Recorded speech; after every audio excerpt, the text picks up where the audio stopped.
da figura dele. Mas assim... Tu fica feliz e fala, graças a Deus, não vai ter que ser eu que vou ser o candidato Não, dessa cara, vez. eu gostaria muito de ser presidente da República. Você Eu não acha vou legal? mentir. Não, porque eu... Vê bem, você foi prefeito, foi ministro, foi... Sabe, você fala, pô, eu tenho... Know-how. Eu sei, eu saberia o que fazer, entendeu? Então, eu tenho um projeto na cabeça, eu tenho um país na cabeça, né? E é óbvio, você perguntar para um político se ele quer ser presidente da República, vai dizer que sim, pô. Então ele vai estar mentindo. Claro. Vai perguntar para um cardeal se ele não quer ser papa. Você perguntar pro Vai dizer futebol que se quer. quer ser o maior artilheiro da Copa? Claro que Quer quer. dizer, é natural, como você tem um podcast aqui que E quero ser o bombou, maior, e você quer sim. subir mais Sim, ainda. sim. Então, é natural querer as coisas. Claro. Agora, você tem que saber ter um momento, né? Eu não era nem para ser vice na chapa do Lula. Quem que era pra ser? Eu cheguei eu pessoalmente batalhei muito pro Jacques Wagner, governador da Bahia, ser o vice do Lula, que era o que o PT queria, e ele não aceitou. E quando o Ciro se reuniu comigo e chegou a mencionar que o sonho dele era me ter de vice na chapa, eu falei, para você ser presidente, você vai ter que ser vice do Lula, porque só se ele for impedido que você vai poder representar esse campo. E ele não topou.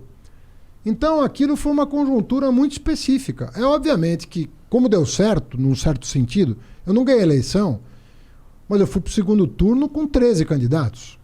Só foi 2 pro segundo turno, eu e o Bolsonaro. É que o PT é muito forte no Brasil, né? O PT é forte, mas não é...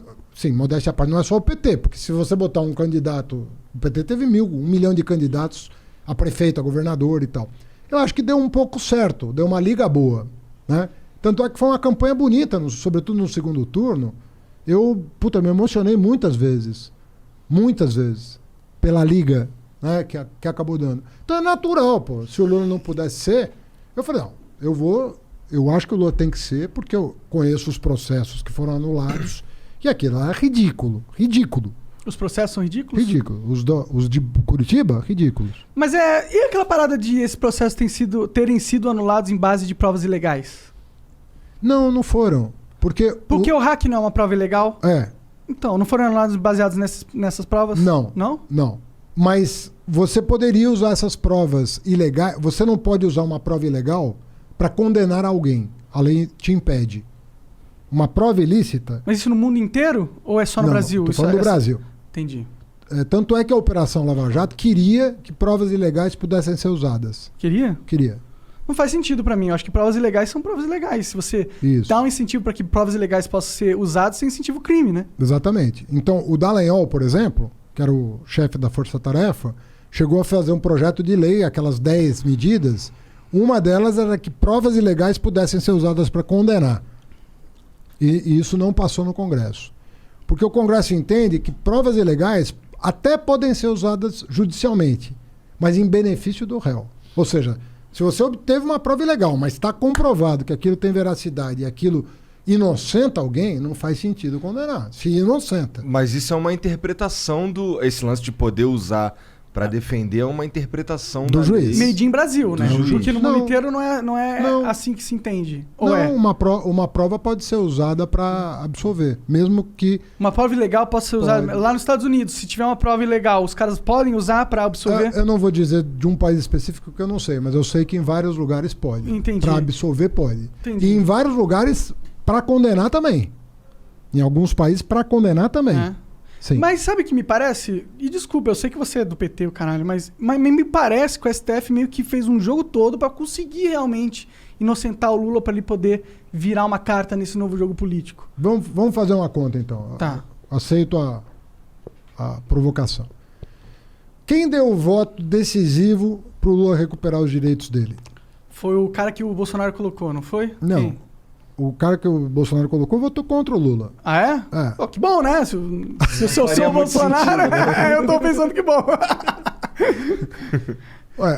Eu não sei se ele votou por causa do Bolsonaro ou porque ele estava convencido. Se for por causa do Bolsonaro, ele errou. Se for porque ele estava convencido, ele acertou. Tudo bem, Quem deu o voto decisivo foi a pessoa que votou sistematicamente contra os interesses do PT ao longo dos últimos 10 anos. Foi a Carmen Lúcia. E a pergunta que eu te faço é, por que uma pessoa que votou sistematicamente E eu não estou dizendo que ela estava errada, eu estou dizendo que como ela votou. Um fato. A consciência dela é problema dela.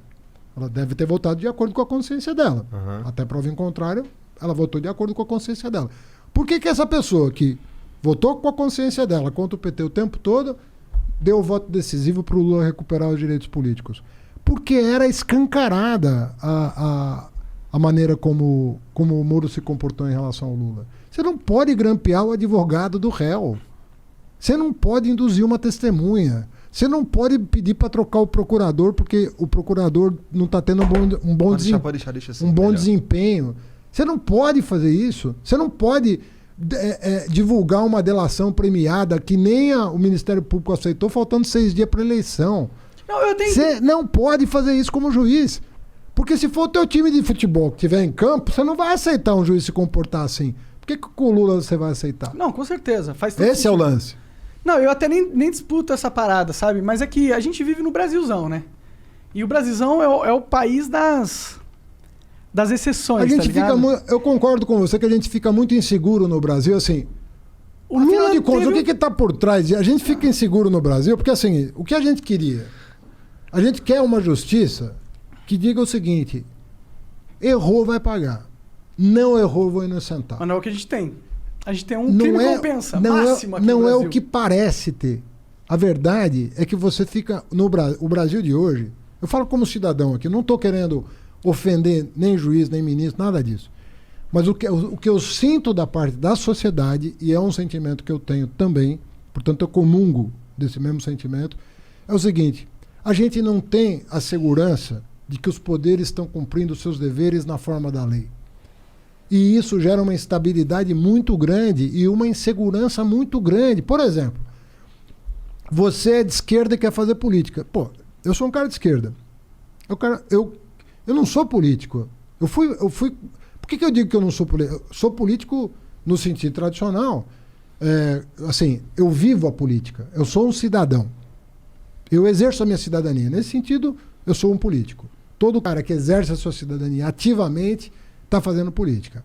Mas eu só fui me candidatar com 49 anos de idade. Eu nunca tinha vivido uma eleição antes dos 49 anos. É interessante mesmo, é bem velho pra começar uma... Normalmente os caras... Não sacaneia, porra. Cara, vem aqui na boa. Sabe? Puta que...